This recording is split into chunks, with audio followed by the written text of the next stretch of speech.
basically encourage, but we don't have control over. So I'm going to focus on those aspects that we have control over in order to produce successful learning environments. And the first thing is a mindset. Anytime you, in life or when you come into the school, you have to have a mindset. And I thought about something, and I know it's church related, but it's created me a clean heart and open mind, because we're dealing with students every day who come from different environments. They come from loving families. They come from unloving families. They come from a lot of different areas, and they bring a lot to the school. So you want to make sure that you have the correct mindset, which means that we are positive. We try to promote learning for the students.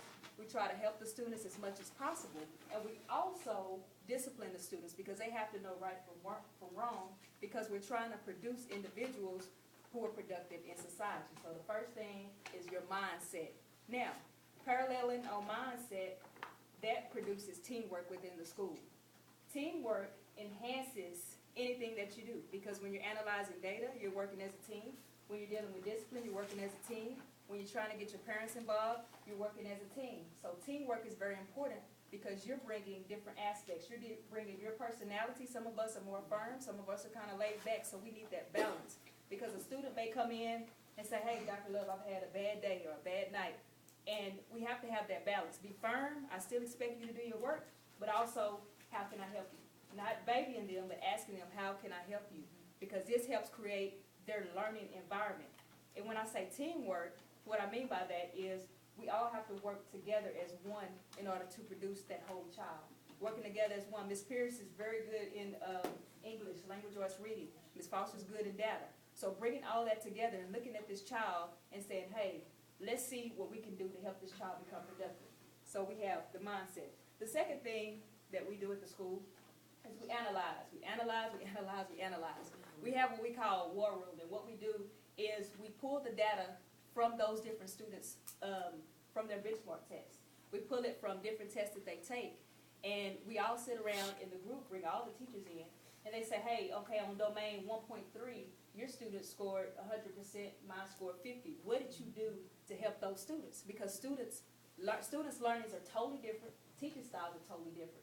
I may be the type of person who lectures, whereas this teacher over here may be the type who say, okay, let's do a little kinesthetic, hands-on thing so that we can help the students. So always make sure that we analyze, analyze, analyze. We're constantly looking at data. There's not a day that we don't go without looking at students' data, whether it's their homework. The kids bring their homework up to the office and say, hey, look, Dr. Love, I made 100. Or look, Dr. Love, I made a 75. And we keep encouraging them with those incentives and motivational things in order to help them continue to be successful. So I think that's really the key. Analyze, analyze, analyze. All right? Then we look at prescriptive methods to help the students. And this is when we look at our goals. And I know that you're probably thinking, well, why didn't you look at the goals at first? We did, but in order for us to really understand what the children or what the students need, we have to, first of all, look at the data to know which goals. And that's how you set realistic goals. You set realistic goals by looking at where you are and where you want to be. For instance, if we have students who's making 30% in reading, okay, well, we have to set goals in order to get them to that 90% or that 100%. So make it prescriptive for each student, and that's going back to our war room, which is a symbol kind of like this, where everyone looks. We put every teacher's name on the board. Okay, this is your percentage, this is your percentage. And we begin those conversations, like you were saying, we come together and begin those conversations so that we can help all students in the school, not just this teacher's student and that teacher's student. And then, I believe, that's it. So basically,